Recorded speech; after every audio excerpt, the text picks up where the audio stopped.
सोनी ए पर नारुतो का ये वाला प्रोमो देखने के बाद मेरे एक्साइटमेंट का लेवल बिल्कुल नेक्स्ट लेवल हो चुका था। और भाई हो भी क्यों ना, नारुतो जैसा बवाल एनिमे इंडिया में ऑलमोस्ट 12 साल के बाद वापस आ रहा है। लेकिन जब थोड़े टाइम के बाद मैंने थोड़ा प्रैक्टिकल होकर ये सोचा कि क्या इन चैनल्स का एनिमे को लाना एक लॉन्ग टर्म पर्सपेक्टिव के हिसाब से सही भी है, तो मैं जिस कंक्लूजन पर पहुंचा वो था बिल्कुल नहीं। अब मैं ऐसा क्यों कह रहा हूँ, तो प्लीज़ एक बार वीडियो पूरी देख लो एंड उसके बाद तुम समझ जाओगे और फिर जो भी चाहो वो कॉमेंट कर सकते हो। So by watching the intro, let us leave to our today's video.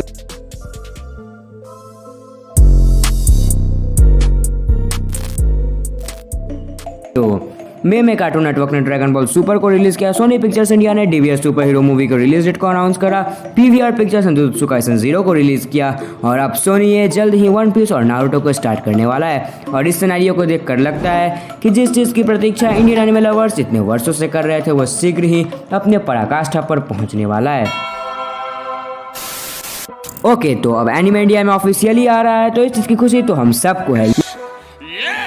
लेकिन जो एनिमे इंडिया में आ रहे हैं या आने वाले हैं वो कुछ हद तक इंडियन टेलीविजन पर सिर्फ एक कार्टून बनकर रह जाएंगे। अब मैं यहाँ अवेयरनेस वगैरह की बातें नहीं करने वाला हूँ, बल्कि मैं जिस चीज की बात कर रहा हूँ वो है सेंसरशिप। अब इंडियन सेंसर बोर्ड कितना ज्यादा स्ट्रिक्ट है ये बात हम सब जानते हैं, लेकिन अक्सर मैंने कई लोगों को ये कहते सुना है कि एक एनिमेटेड स्टफ चाहे किसी भी चैनल पर रिलीज हो, सेंसरशिप तो उसमें किड्स शो के हिसाब से ही होगा, जो कि गलत तो नहीं है बल्कि पूरी तरह से गलत है। देखो दोस्तों, टीवी चैनल्स पर सेंसरशिप का फंडा कुछ यूं है कि मान लो कि एक चैनल है जिसका नाम है ए और इसका चैनल है किड्स कैटेगरी का है, मतलब 4 to 13 ईयर्स एज ग्रुप। और अब क्योंकि ये चैनल एक किड्स कैटेगरी का है तो उसका सेंसरशिप लाइसेंस भी उसी के अकॉर्डिंग होगा। और ये चैनल सिर्फ वैसा ही कंटेंट दिखा सकता है जो कि उस एज ग्रुप की ऑडियंस के लिए रेलिवेंट हो। मतलब मान लो कि अगर ये चैनल किसी ऐसे शो का लाइसेंस खरीद लेता है जो कि 13+, 15+ या 18+ हो, तो इससे पहले कि ये शो चैनल पर टेलीकास्ट हो, सेंसर बोर्ड ऐसा सीन जो कि 4 to 13 एज ग्रुप की ऑडियंस के लिए रेलिवेंट नहीं है उसे सेंसर कर देगा, मतलब काट देगा, जैसे extreme bloody fights, abusive words और न्यूडिटी। तो now I am pretty sure कि तुम्हें सेंसरशिप का कॉन्सेप्ट समझ में आ गया होगा। So let's move on. So देखो, अब क्योंकि सोनी ये कार्टून नेटवर्क और ऐसे जितने ही मेजर किड्स चैनल इंडिया में है, ऑब्वियसली वो किड्स कैटेगरी के ही हैं। और नारुतो और ड्रैगन बॉल जैसे एनिमे 13+ है। एंड ऑब्वियस ही बात है कि अगर ये किड्स चैनल नारुतो को एयर करते हैं तो सेंसरशिप बहुत सारे चीज़ों पर अप्लाई होगी। अब यहाँ एक मज़ेदार बात सुनकर जाओ कि माय ड्रेस अप डार्लिंग और रैंकिंग्स ऑफ किंग्स में सेंसरशिप का बहुत ज़्यादा रोल नहीं होगा, बिकॉज ये OTT प्लेटफॉर्म रिलीज है। और ड्रैगन बॉल सुपर हीरो और जुजुत्सु काइसन 0 थिएटर रिलीज थे और उनमें भी target age group audience relevancy के हिसाब से ही कंटेंट होगा, मतलब कि 13+। So now back to the main topic. तो अभी हमें सेंसरशिप काफ़ी ज़्यादा ड्रैगन बॉल सुपर में भी दिख रहा है। देखो, एक बेसिक सी स्टोरी हमें ऑब्वियसली पता चल जाएगी, पर अगर तुमने वो देख रखी है तो तुम्हें गुस्सा आएगा और तुम बोलोगे ओह गॉड ये क्यों हटा दिया।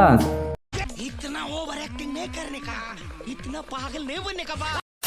देखो, आई नो कि ये चैनल्स ट्राई करते हैं कि जितना कम हो सके उतने कम सीन्स को सेंसर किया जाए, पर अब क्योंकि चैनल्स किड्स कैटेगरी को है तो सेंसरशिप काफ़ी हद तक होगा and they will affect it. और अगर एक लॉन्ग टर्म पर्सपेक्टिव के हिसाब से देखा जाए तो इन चैनल्स के एनिमे को लाना बिल्कुल भी सही नहीं है। बट देखो यार, जिस स्पीड से इंडिया में एनिमे कम बैक हो रहा है, एक चीज़ तो तय है वो ये है कि जल्द ही Death Note, Tokyo Revenge, attack on titan और डीमन स्लेयर जैसे एनिमे भी आएंगे।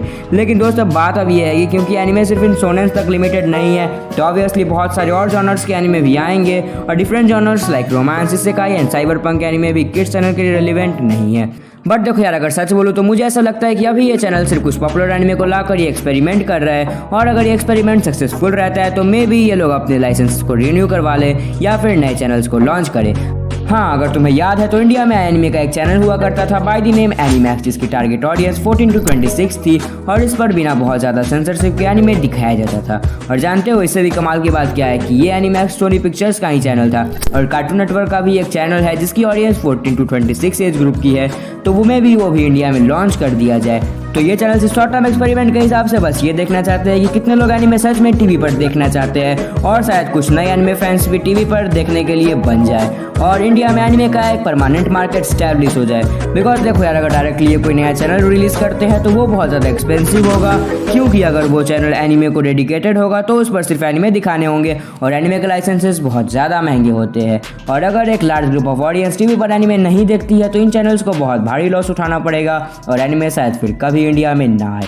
तो एनिमे अभी सेंसरशिप के साथ ही भले आए। आई नो कि जिन्होंने वो एनिमे देखा होगा उनको लगेगा कि यार ये सीन नहीं हटाना चाहिए था, बट अगर एनिमे को सपोर्ट मिलेगा तो जैसा मैंने तुम्हें बताया वैसा होगा और एनिमे अपने ओरिजिनल फॉर्म में इंडिया में आएगा। तो बस आज की वीडियो में इतना ही। वीडियो पसंद आए तो लाइक कर देना, चैनल को सब्सक्राइब कर सकते हो वैसे ही कंटेंट के लिए। बाकी मैं मिलता हूँ नेक्स्ट वीडियो में, तब तक के लिए बिट्स टेकिंग ऑफ।